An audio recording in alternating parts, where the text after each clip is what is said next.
Welcome back to Beyond the Uniform. I'm Justin Asiri, and my goal is to help members of the military community thrive in their post-service career and life. Today's episode number 443, an overview of blockchain with Donnie Benjamin. And I like to think too, just about everybody I meet is pretty purpose-driven, and it's a type of purpose-driven I haven't been involved with since I was in the Army. So I feel like that's especially valuable to veterans. You can go to a lot of places that work for a lot of things where it's just you check in and you check out, and you miss that higher purpose or the feeling that this camaraderie that with the people you're working with, that you all have a goal you want to get to. And I really feel like you get that in a lot of places in the blockchain space. In episode 437, I spoke with Matt Zarancina about blockchain ticketing with his company True Tickets, and I thought it'd be a good time to revisit the blockchain industry. Today's episode originally aired in August of 2018. It was the second time that I had Donnie on the show. The first time he was talking about the company he was at, and I brought him back on the show to provide a primer about blockchain, cryptocurrency, and Ethereum. While the specifics may have changed slightly, the architecture that we're talking about today has not. And this space since 2018 has grown exponentially. I think it's still one of the areas that I think veterans are great for because it is such a relatively new industry. And therefore, veterans, especially those leaving the military, it's not like you have a lot of catch up to do. The industry is so young compared to other industries. So in this conversation, we're going to be talking about a foundational understanding of this industry. As always, at beyondtheuniform.org, you'll find show notes with links to everything we discuss, as well as 437 other episodes just like this one. So with that, let's dive into my conversation with Donnie. Well, my guest today, back from episode number 186, is Donnie Benjamin. And the last time I talked to Donnie, he was in Brooklyn or over in Manhattan. And now that he's speaking with me, just as a sign of what can change in just 7 episodes worth of time, he's now in Chicago. But maybe, Donnie, you could start by letting us know what's going on, what's happened with this transition. Moving over to Chicago to help set up a Consensus Chicago office, really trying to understand the blockchain community here, how we can add value, if there's teams interested in building with us. It's pretty organic growth, what makes sense. Pretty excited to be here, and thanks for having me on again, Justin. Yeah, I really enjoyed our last conversation, and towards the end you'd offered to go through and kind of a primer or an overview of just blockchain and cryptocurrency and your perspective on the space and its history, and wanted to take you up on that. And so maybe just to start off, I know it's a big question, but I'm actually asking this question for personal reasons too. So I've asked 3 different friends who are some of the 3 smartest people I know, what is blockchain? They've given me great answers, and it still has not really sunk in and clicked for me. I feel like back in the 90s when someone must have been like, so what is this internet thing again? But I'm wondering, maybe we could just start off with the basics of what is blockchain, and don't be offended if I interrupt you with just kind of questions of things that I'm trying to understand more. Sure, and I think it's important to keep in mind that most people also don't know how TCP/IP routing or packet switching work, which are the fundamentals of the modern internet, and they just trust that the internet works, right? Yep. So I think one of the reasons people get caught up in blockchain or trying to understand it at a deeper level is because there's coins or tokens associated with it, or some sort of financial gain. But I'd caution everybody to remember that. And it's also funny because when you talk about mining, or in Bitcoin's case, or currently in Ethereum's case also, people get so confused about this mining coins, and I always ask them, well, how does your government decide how much money to print? And if you're in the United States, unless you're sitting in the meeting of the Federal Reserve, you don't know. And with Bitcoin and Ethereum, it's very transparent how the these stores of value, these tokens, get created. There's a timeline. With Bitcoin, we know there's only going to be around 21 million. So it's very clear and transparent. It's actually more clear and transparent. It makes more sense than how most governments that I'm aware of decide how much money to print and when. So I love that because, I love the analogy with the internet because it's true. Like I don't really still I have been working in this space for nearly 10 years, everything internet technologies. I don't really understand the fundamentals of how the internet works. I don't understand that even the foundational elements of it. And yet, people are still able to, without that knowledge, be effective on it and utilize it. And I think that kind of maybe lowers my anxiety about this conversation of not feeling like that is the absolute most critical thing to be able to dissect the intricacies of how this works. Right. But so maybe what is kind of important to understand is what makes it different than current databases and how can that affect us in the future, and why is there so much hype and people building for it? Yeah, so, and like what the opportunities are that it can unlock. Yep. Exactly. And there's so many areas when you talk about blockchain. There's so many areas to cover, and we probably won't get to them all because you can take one area and digital identity, and you can just go into it and spend days at a workshop just on that aspect of how blockchain will affect that. So it might also help to go maybe a little bit back to basics. If we're talking 2008, 2009, financial crisis occurs, a person or persons named Satoshi Nakamoto releases a white paper, Bitcoin. The subtitle is like a peer-to-peer electronic cash system, and it's essentially this revolutionary idea that we don't need banks anymore. We don't need intermediaries to have trustless processes.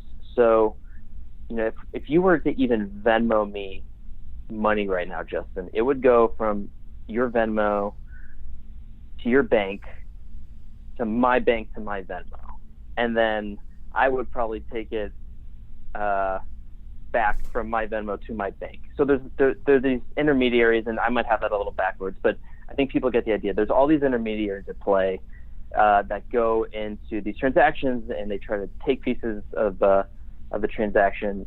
And basically, Bitcoin proved out this idea that with cryptography and this idea of a blockchain where it's distributed ledger, where every transaction that's ever occurred is stored and you can't go back and change it. It's pretty powerful technology. So Bitcoin kind of proved out this idea of having this blockchain that's made up of pieces of a distributed ledger all put together, run by nodes on the network.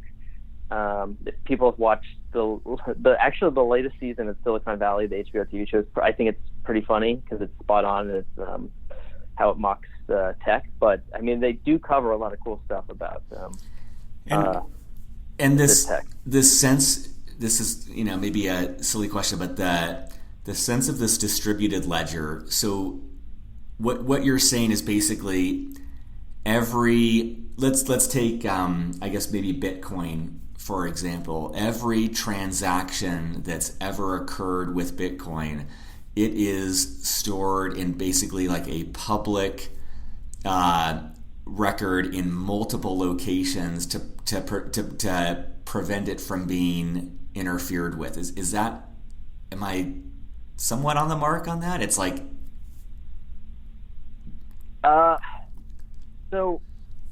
let's take JP Morgan Chase as an example. If they I'm gonna guess they spend billions of dollars a year securing their servers and their databases. And if they let that down, they're going to get hacked. I'm sure they get hacking attempts every second of every day. They're going to get hacked, and the global economy is going to absolutely collapse. But Bitcoin is proving out this idea that you don't even need a bank. You can you can transact billions and billions of dollars worth of Bitcoin over almost a decade without an intermediary there, just using technology. And every transaction that has ever occurred is stored across the nodes of the computers running this network, and no one can go back and change it. So that piece is what makes it why you don't need a bank in the middle to like reconcile a ledger, right? It's kind of like I found out all those skyscrapers on the other side of Manhattan in New Jersey are accountants reconciling ledgers amongst all the banks. It's pretty wild. So I'm guessing. All these, oh, go ahead. Yeah. Well, just there's not a shared database infrastructure throughout the world, and that's the thing. Another piece when we kind of get into Ethereum that I think people just have a fundamental misunderstanding of how IT works in the world, and that I think when we see futuristic movies, we just assume there's a shared infrastructure everybody's using for instantaneous transaction, and that's just not true, right? You have tons of different enterprises selling different solutions. There's just not, think of when airlines merge, right? You read about the horror stories of trying to get their two technical platforms to integrate because they're just built on totally different foundations. So when we get into Ethereum, it's like, well, what if everything was built on one foundation that was super secure and transparent? That changes everything. And that also gets rid of the need for a ton of intermediaries. And technically, if I want to build a better airline system on the same infrastructure, I could, and then an airline could adopt it because the friction of changing is so minimum. Yep. Okay, I kind of took us off track. No, that's great. And so, but I'm assuming that the two elements that are important with that though too is that because there's not this massive infrastructure, this need to physically reconcile transactions, I'm assuming that makes transactions able to occur faster and transactions able to occur at a much lower cost than anyone else can provide. Is that somewhat accurate? Yeah, it's going to be cheaper, it's going to be faster, and you're not going to need somebody in the middle taking pieces of that because they've established themselves as this intermediary who's able to take more and more value out of a system. You're basically getting rid of them, or in some cases you still need them, but they're just not able to extract as much value because they can't. Well, let's take music, right? In a blockchain world, a musician could distribute music directly to a consumer, and instead of giving 80% of it away to a record label, they could trust that the transaction, so I'm going to buy this song or I'm going to buy the rights to stream it, or I'm going to use a streaming platform, and it's all trustless. The system does all the work. The system knows exactly how many plays I've done, and the payment to the artist is near instant.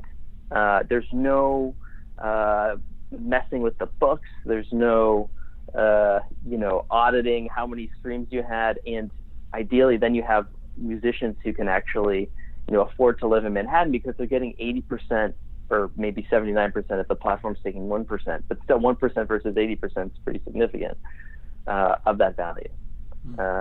Does that make sense? Yeah, totally. And I'm just thinking of my sense is a lot of the people who, I don't know if this is still true, but like when this technology first became available, I can see why, and I think we talked about this in our last interview, like there are true believers behind this movement. I can see why this sense of transparency, of fairness, of a system that cannot be tampered with, I can see why that would have an appeal on a values level, and that a lot of the people who are working in this space, I'm guessing, are driven by those values. Like I think we had talked about that democratization of like just really spreading the power and not having power centralized anywhere. So I can see how this is both a technology, but also I imagine a lot of people culturally believing in this as a way forward, as a society, as a species on the planet.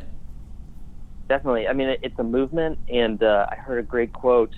Someone was saying, a leader in the space was saying, I meet Republicans, Democrats, Libertarians, Socialists, Anarchists, extreme ultra-capitalists, and everybody sees something in this system that they love. It's like one of the most unifying movements I've ever seen or been a part of.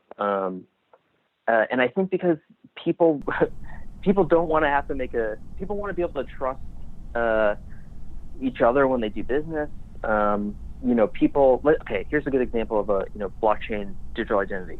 When we think about what happened with Equifax, right? One person's computer got hacked, and 140 something million records got stolen. That's insanity. Mm-hmm. First off, first off, that we're even beholden to these credit agencies. I read I think it was an editorial in the Wall Street Journal. It was basically saying, if you sign up for your airline rewards program and they get hacked, like it's still awful, but technically you signed up for it. So, there's a little bit on you, but the fact that none of us sign up for these credit agencies, they just collect information on us. We did nothing, check the box, and our information was stolen. Because one person had bad security, or the company had bad security. That's insane. So if you think about taking back our identities, and on the blockchain, I'm going to have my identity stored. So, on Ethereum, I have an identity. It's connected to me. So if you were for some reason get my private key or my face or whatever, you could technically take my information, but you're not going into the blockchain and taking 140 people's information. You're just taking mine, which is ideally, I think, how people would want it. And when I resume control of my identity, and when I can access, so we have a team called Uport. They run a trial in Zug, Switzerland, where people basically had their ID on their Uport connected to Ethereum, and were able to access government services instantly. So you think when I take control back of my identity, yes, it's good for government, but then you get, right now we're a product of, if you're on Facebook, you're the product, right? In blockchain world, when you own your identity, maybe you selectively disclose certain attributes about yourself to advertisers. So, you're a brown-haired male who likes snowboarding, then advertisers can pay you to look at, even more specifically targeted ads if you choose, if that's something you want to be a part of. So it's a completely different mind shift, and I think people would much rather get paid to look at ads than having a company make a ton of money off of their identity. That's so wild. I mean, let me just play this back, and it's like, so I'm thinking when I read a magazine, maybe 20% of that magazine is actually advertisements. And that is because an advertiser has paid the magazine because they believe, the magazine, that a certain type of person reads it and they're trying to get in front of them. And so the magazine's giving me value. They're giving me articles. They're giving me all this stuff. But they're also making money off of me because I'm reading these ads. And what you're saying is, this changes the equation where if the company wants to get a hold of me, it's almost like paying me to reveal more of myself. It's like paying me to know more about me, to know if I would be a good fit. It's in some senses, it's removing the intermediary of whoever is selling the ads. Is that some correct interpretation of what you just said? Sure, and I think it's really a scale of, do you want privacy, or are you willing to give up some of that for maybe getting some tokens and having more targeted ads that might work for you? Yeah. Privacy is a huge thing, and something I was very ignorant of until I really started reading about the space is our identities are sold. I mean, I don't think people realize, when you browse the internet, your internet service provider is collecting everything you do and selling it. I mean, we are packaged up in our identities, and other companies make so much money off of what we do, and we really don't know about it. I mean, I've been reading about smart TVs that kind of trick you into allowing you to collect data on your viewing habits. And look, if you want to, to me, it's a spectrum. If you want to be super private, if you think you have a right to privacy when you browse the internet, because you're paying an internet service provider a good amount of money a month and you feel like you should have privacy with that, great. But maybe you choose that, privacy is not your biggest thing, and you really want, if you're going to have to look at ads, you'd rather get paid to look at them, that's fine too. But the thing is we don't really have that on the internet right now, and what we do and things that are connected. So we're trying to bring back, I think blockchain is also trying to bring back our identity to ourselves, but also let us have privacy in our lives again. So when you're reading the news, there's just, I think in the last several years, there's been so much, I mean, longer than that, but there's been so much about privacy. As someone in this space, I'm sure, just like everyone, it makes you upset and makes you scared and sad that all of this is occurring. And at the same time, you must see this as just such validation for the fundamental technology that you're working with and the opportunity it provides to enhance security and enhance privacy. Exactly. And I don't think it's an extreme idea, right? I think if more people were just aware how much information is collected on them, I think they'd be in the movement too. It's just until you really start studying and understand, it's tough to really, I guess, comprehend the level of which this is going on. And I think just from a human level, does it bother me that some CEO is making $40 million a year because his or her business is selling aspects of my identity to the highest bidder? Absolutely. Absolutely. So what is, maybe to switch gears a little bit, how would you explain Ethereum then? Like what do listeners need to know about what Ethereum is?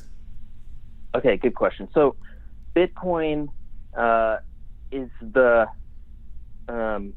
digital token for the Bitcoin blockchain. And really, people are trying different things. People have tried for years, but really the Bitcoin blockchain is really good at transacting Bitcoin.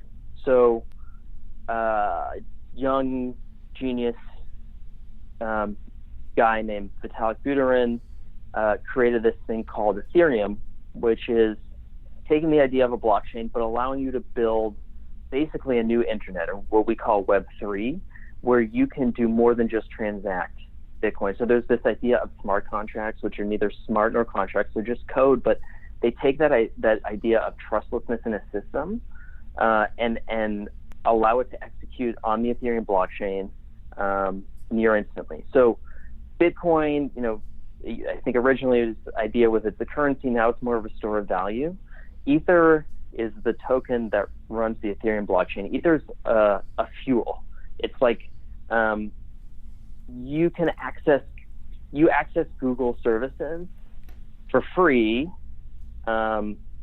because you're the product in a way. They're getting paid off your identity. So in a decentralized internet, if it's going to run instantly and be a global computer, there has to be a way for it to self-sustain. So this idea of you make small payments in Ether to run transactions. So I want to listen to music. There's going to be a little bit of Ether that it's going to be paid into the transaction to keep the system going. Does that make sense? So if what I'm taking from that is that it's almost like a fundamental technology to do different things, and depending on what I want to do, I'm almost paying a very, very small amount to do that one thing. So if I wanted to listen to music, if I wanted to execute a contract, if I wanted to do whatever else, I'm just putting that, I like the analogy of fuel, I'm putting that fuel into the system to get whatever it is I want out of it. Is that correct? At the very basic level, yes. I mean, There are things being done to even decrease those transaction costs, but and you can have a private permission Ethereum blockchain that does not require that internally. But if you want to do transactions to the public Ethereum blockchain, you would need some Ether. But yes, and I think I just think about it. And what is the? I guess what is the advantage to using for me as a user? What is the reason that I would choose to go with paying Ethereum to this versus listening to you use music as an example, listening to music on Spotify? What's the reason that I would want to pay something to go the Ethereum route? Right now, you wouldn't, because the reality check of blockchains right now is a lot of this is still, Ethereum still works. It's amazing, revolutionary technology, but it has limitations in speed and scalability and security. Privacy. So that's all big, right? Because everything's open. It's everybody can know what's going on. So if you probably want to make some investments, you probably don't necessarily want everyone to know that. So that's kind of the trilemma of that's being solved. So there are real world limitations right now. Tons and tons and tons of smart people are working on solving them. But because of that, right now you would not choose this. I mean, we do have a great project called Ujo. People do use it, but for the average user who doesn't want to download an extension and then buy Ether and then use that Ether to buy tokens, and it's a complicated process. But in the future, you're going to probably choose to do it because, one, your favorite artists are going to want to make 79% more value out of a transaction, so they're going to go. Yep. The infrastructure to build on it's going to be so much cheaper for developers to work on than Spotify. So you can imagine they're just, from an economic standpoint, it's not going to make sense. And I think when you have a critical mass, when it's easy to use, when it's fast, when all the artists are moving over, I think then it would just become a no-brainer.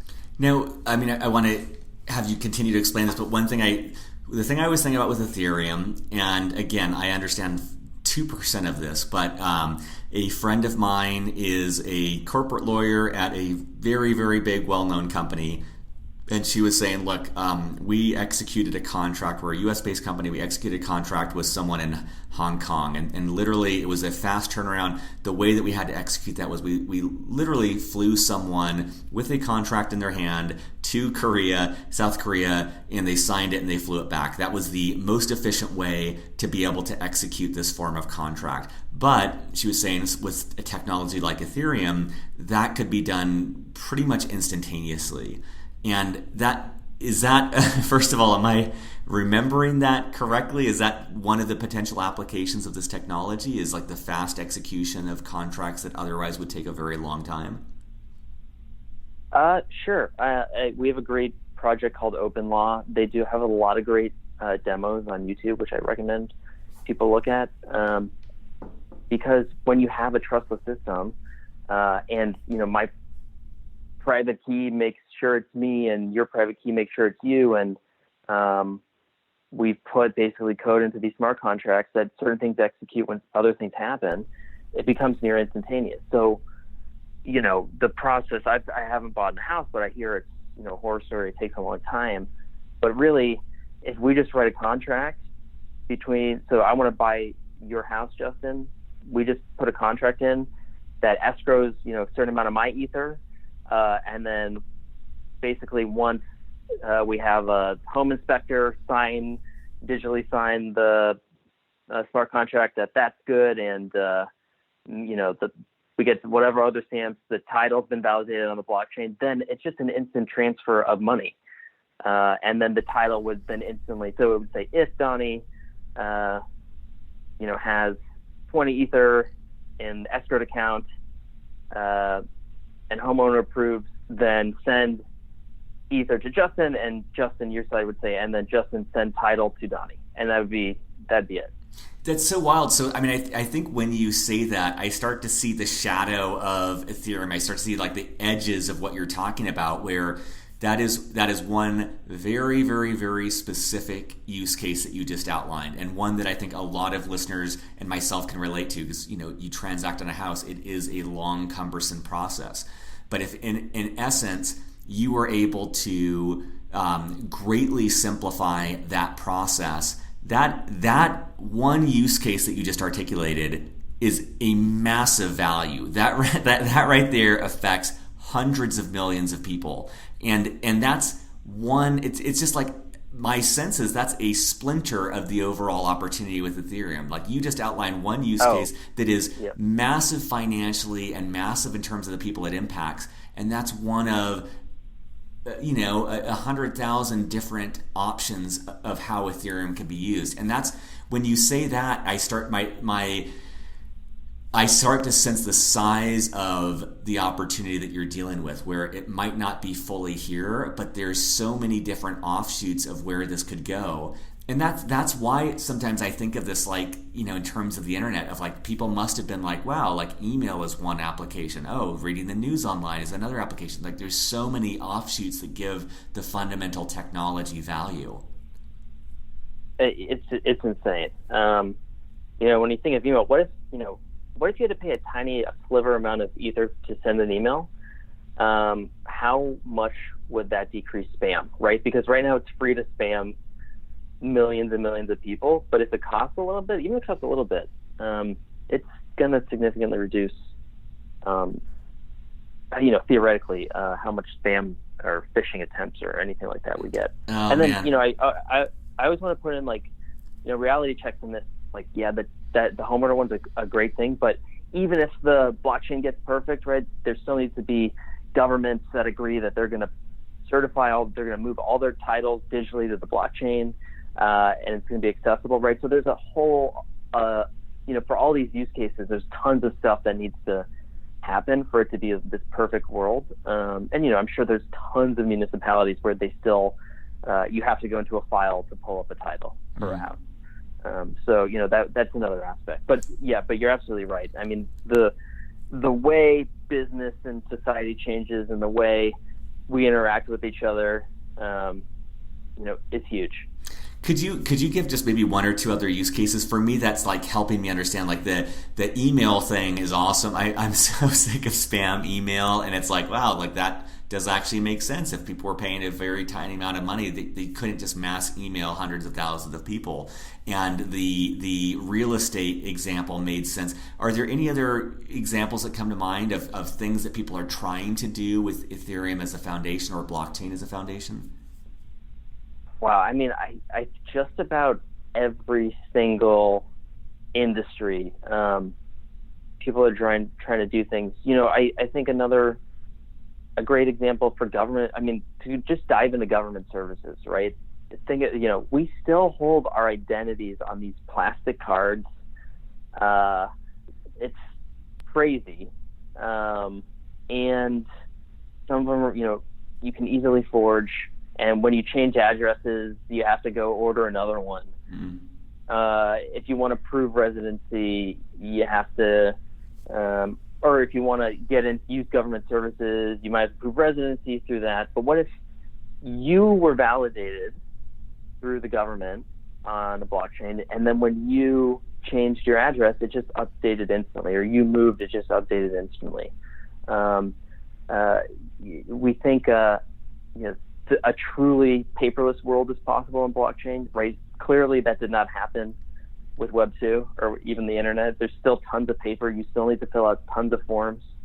You still need to get mailed plastic cards that are validations of who you are. But if you can get rid of all that because your identity is so secured through the government, and changes happen instantly, and you can go to a museum for cheaper because you've quickly proven you're a resident of somewhere. I mean, you can think of how that works. It is crazy. And then, I really like the idea of this idea that, in the blockchain world, we have a project called Vine. It's a supply chain, but if you're a massive company and you're tracking everything on the blockchain, so you're proving, like right now we take marketing on the labels as proof that it's real. But I don't know where that fish really came from. I don't know if my organic vegetable is truly an organic vegetable. There's no real, we're taking so many people's words, and supply chains get mixed up. And, I've heard absolute horror stories from marketers about how a lot of the stuff we see and read is not true, especially when it comes to food and nutrition. But if you've, proven through an immutable ledger that something came from somewhere, and then a company validates instantly how many things get bought and sold, and, paychecks are on salaries and operational costs, then you can instantly audit a company 24/7, which I get excited about that because I think, Jamie Dimon, Warren Buffett have, talked about companies are so incentivized to do things on a short-term basis at the expense of, even longer-term value to shareholders and society. So if you could change this idea where you just, you're instantly auditing, you're instantly seeing things, and maybe that has an impact on this idea that every 3 months you have to show growth or your stock price goes down, something like that. So you think about the fundamentals of the market shifting in a more favorable way for both companies and society. I think there's so much there that can be done. That's so wild. I appreciate the things that you're saying, but I think what stands out even more for me is just the excitement in your voice is contagious in terms of just the possibilities and the opportunity to make things better, like the opportunity to say, like, there's so many things that don't function well or that don't function properly, and this is a potential to fix a lot of them, or at the very least to bring much more transparency and much more trustworthiness to all of these things. And from a economic perspective, if we get this right, the capital that's going to be formed and brought into the world is going to be unlike anything we've ever seen. And that's going to go to everybody who wants to build on this or have a part of it. And everybody's going to be able to capture more value out of every transaction. So it's just this amazing, possibilities of hopefully the near future of what can happen. So that, it's really exciting. I mean, it's motivating for many different reasons. Part of what I'm hearing though is that the visual I get on this is like the amount of friction that is in this system. Or so like with the artist example, you're saying if there is 80% of an artist's value is going towards labels or different people like that, like you're removing friction, like you're freeing up less of the value is lost in the throughput of the system and more is retained by the people creating things, people adding value. It just seems like it's fundamentally removing friction from a system. That, and you read about miscounts in streaming services, or Facebook saying, "Oh, we over said how many people actually looked at your ad." That goes away, right? Yeah. So you're able to trust. Not only are you able to trust the count in the system, but you're able to trust the count in the system without giving tons of money to the system that's trying to count it for you. Yep. Yeah. That's wild. Well, what else should we know? I know we've got a couple minutes left here. And I'm empathizing with the fact that, like, I'm sure the things that we're covering right now, like you said at the start, any single facet of this, you could probably find 10 hours worth of explanation on YouTube. But I'm just kind of curious from a high level, what else have we not talked about that you think it would be interesting for people to know? Well, I think, I do want to reiterate the reality check that there are significant limitations to blockchain technologies now, but the brightest minds are working to solve them. So just, we're cautiously optimistic. And I also, would encourage everybody to give some truth, because I think cryptocurrencies, right? Human beings have been scamming each other since the beginning of time.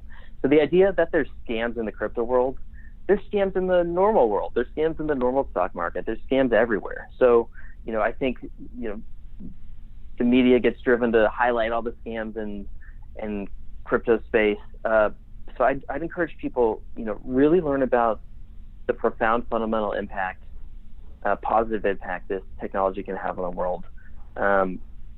Don't ignore the scammers. Don't give them the time of day.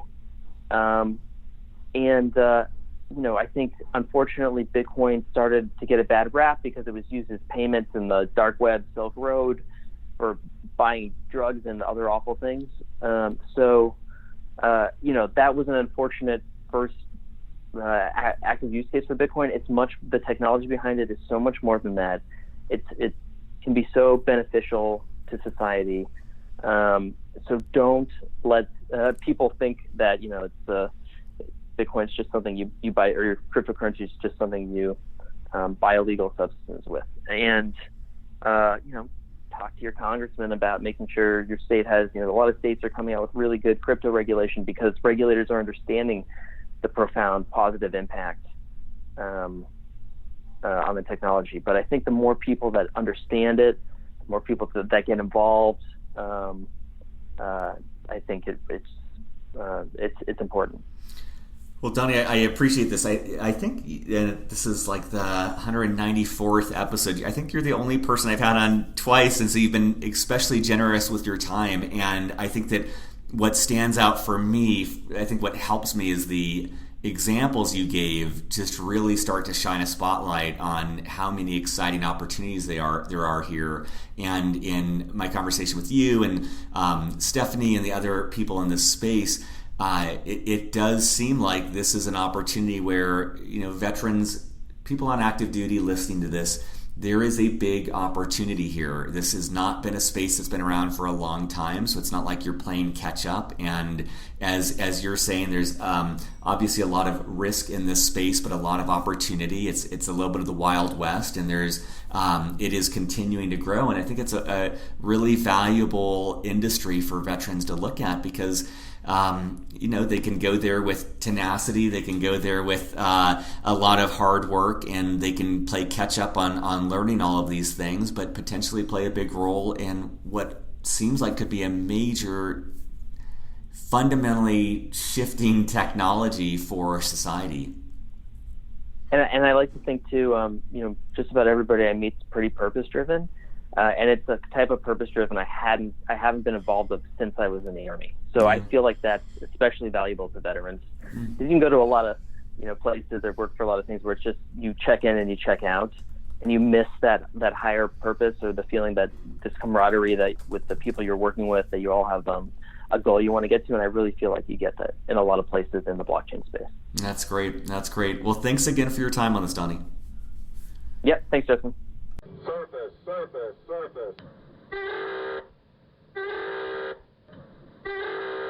Beyond the Uniform is written and produced by me, Justin Asiri, with the help from our Chief of Staff, Steve Bain, our editor, Lex Brown, and our Head of Social Media, Janelle Hanf. We are an all-volunteer organization and would greatly appreciate your help in any of the following ways. First of all, spread the word.